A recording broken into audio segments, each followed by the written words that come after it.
Today, we welcome local author Debbie Burke. Thank you for joining us for our Meet the Author program offered by the Virginia Beach Public Library. I'll start by asking you to tell us about your background and how you got started with writing. Yeah, thanks so much for having me here. I started out, I've always been in publishing, print production, PR, marketing, and so on. I started by proofing the real estate ads for the New Haven Register, and then did some news writing for a few local papers and business journals. I was living up in Northeast Pennsylvania at the time. I soon became a columnist and then became the editor of the business journal up in the Poconos, and also the editor of a lifestyle magazine up there as well. I wrote my first book in 2011, which was nonfiction, and it's called The Poconos in B Flat. And it's all about the jazz scene up in the northeast corner of Pennsylvania, where I was taking some saxophone lessons and also playing sax at the university community band as an adult. So this was, in 2010 and so. And ever since, I've been writing about jazz. I have a jazz blog, and I have a total of 9 books, most of them about jazz, either fiction and nonfiction. Have you had any formal training as a writer? Not training per se. I have a bachelor's in psychology from Brooklyn College, and have been writing either reports or, marketing analysis and so on through my early career. So, but no training specifically in journalism, no. All right. Tell us about your latest book. Okay, so Death by Saxophone. That is about a year and a half in the making, and it was just released.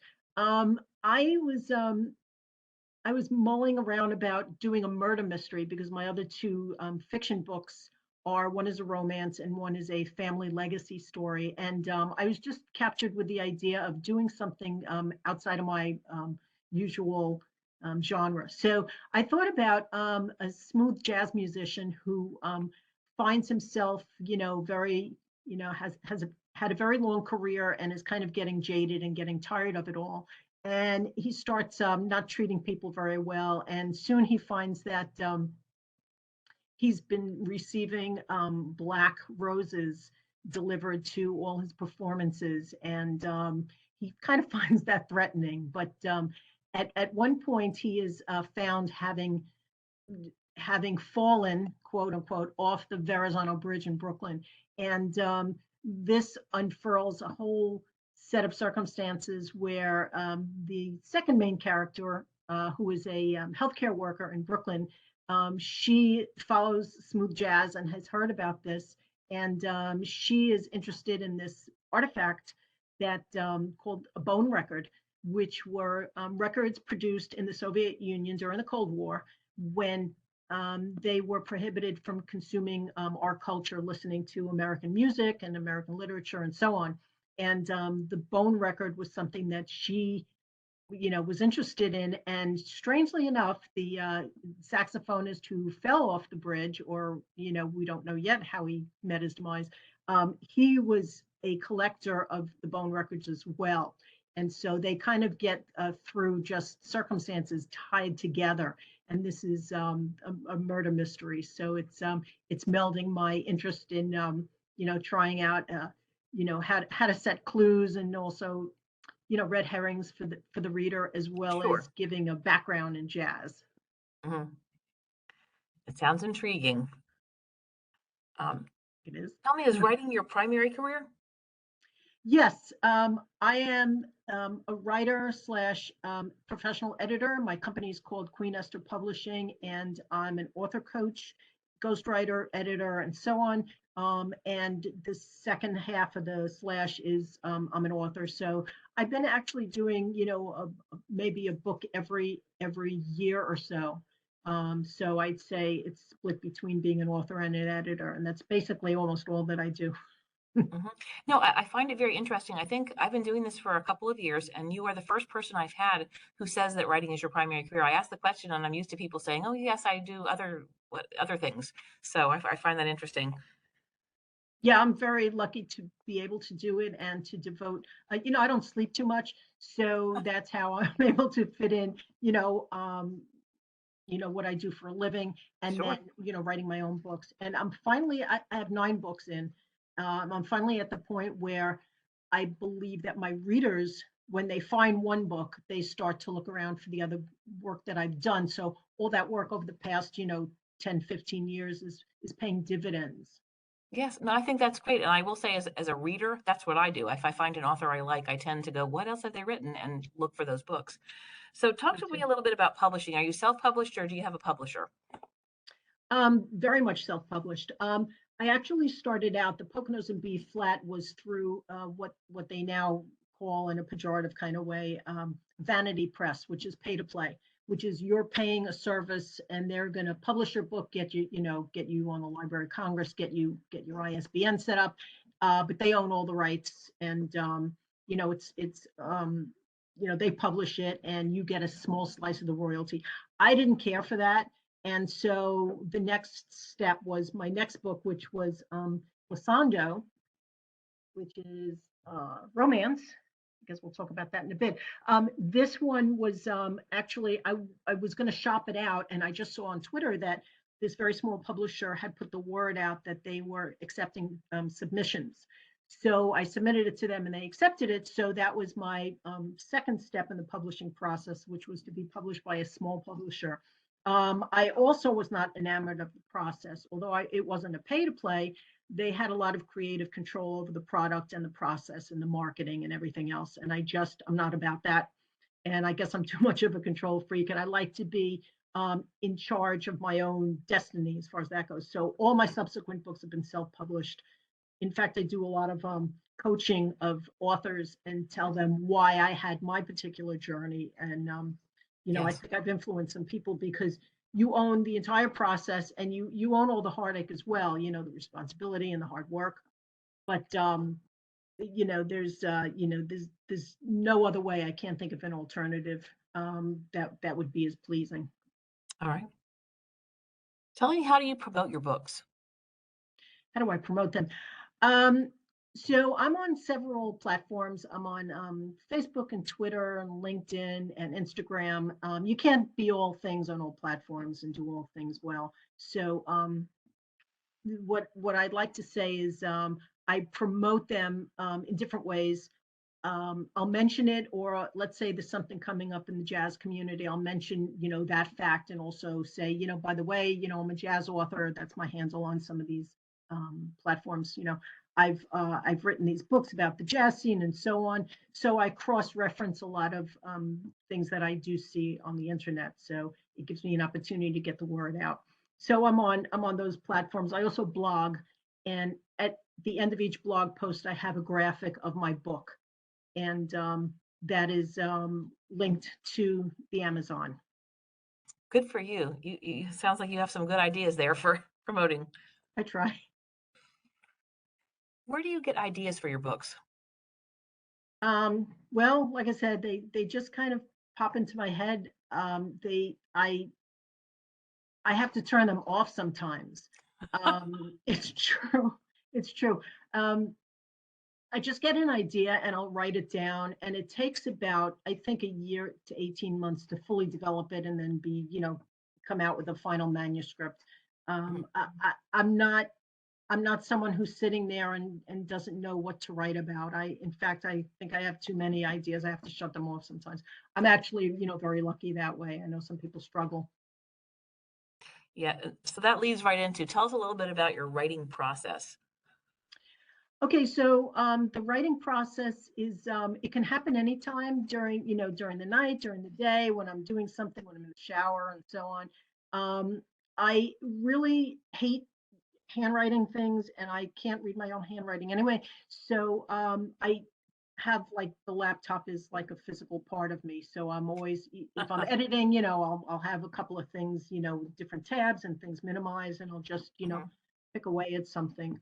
My process isn't very disciplined, but I will make sure that the overall big steps that I have to make, I plot them out, and I make sure that if I don't write today, then within the next couple of days, I'll write a little bit more on my manuscript and so on.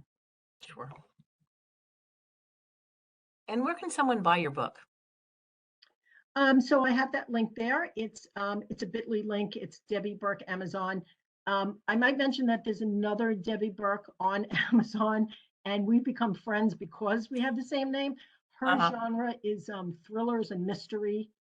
Set aside the fact that my last book is a mystery, but hers have a completely different tone, and Sure. her experience is different. She lives in the Midwest and so on, but that's where you can find them. I'm also on Barnes and Noble, and I think that's it for now. Yeah. Right. Are your books available as ebooks as well? Yes. Electronic books? Yes, I have them as ebooks. I've been running an ad campaign on Amazon because it's the week before Christmas, and I the ebook sells exponentially more Really? and more quickly than Mhm. physical books. Yeah, I'm a person who likes a physical book, but ebooks I think do better. Wow, that's good to know. What is some advice that you would give to an aspiring writer? A lot of people that I speak to, especially first timers, they're really sweating it. They don't have their first line. There's so much pressure to have that beautiful, perfect in the pocket first line. And, it stops them from going any further. They just don't feel, to measure up to that. I say take the pressure off yourself and jump in anywhere that the story takes you, and which is part of my writing process, which is very chaotic at first. It's just jumping in anywhere, whatever excites you the most, whatever you're visualizing first about the story. It could be the Mhm. climax, it could be the ending, it could be just somewhere anywhere along the continuum, and just as you write, just flesh it out around that and build up on that. But you don't have to start from the beginning, so take yourself off the hook. All right. At this point, will you read us an excerpt from your book? Sure, sure. Thanks for asking. So this is Death by Saxophone, and I'm going to read a little bit from the prologue. Becca Rifkin would never forget where she was when she found out that sax musician Jerry Zolotov fell off the Verrazano Bridge. She was on the Verrazano Bridge. Normally, this would have been something she heard about through the internet, where anything momentarily deemed news would spread like flames, licking paper, bringing social destruction to every corner it reached. But here she was, directly affected by the terrible news. Her mother had just died, and she needed to set her mom's affairs in order. Her last place of residence was a small apartment at Staten Island's Moonglow Assisted Living. The bereavement policy at the hospital where Becca worked on MRI machines was generous, and she fully intended to take all 5 days. She had a complicated relationship with her mother, but the good news was that with therapy, her own, she'd come to an unspoken agreement that provided peace and release. There was a slim period where they weren't at each other's throats, so her visits to Moonglow went smoothly without that crackling sense of thread that made her neck throb. 1 month after learning how to navigate their repartee without hate and resentment, her mom was gone. Now, tying up loose ends in Staten Island, Becca looked through her mom's belongings, bagged most of the clothing for donation, and said teary goodbyes to the staff. The day was winding down, and she was bone tired. She picked up some Jewish deli for the ride home. The November sun had just sunk below the horizon, and she was on the road by 6 p.m. The drive back to her place in Brighton Beach would normally take just minutes on the Verrazano and then onto the Belt Parkway, which ultimately circled the southeast end of Brooklyn. But when the bridge swung into view, she saw one lane closed off and police cars chunked all over the eastbound side, her side. She hated driving when it was dark and called her best friend, Lizzie McCaffrey, for company. What the? She mumbled between bites of turkey on seeded rye with Russian dressing and only abyssal coleslaw. I wonder what the heck happened here, she said to her friend. Listen to this, Lizzie said. I'm on Twitter. There's some really big holdup on the bridge. Not that you have an alternative unless you want to go back up into Manhattan. Damn, these cops are all over the place. Wait, they're letting me through.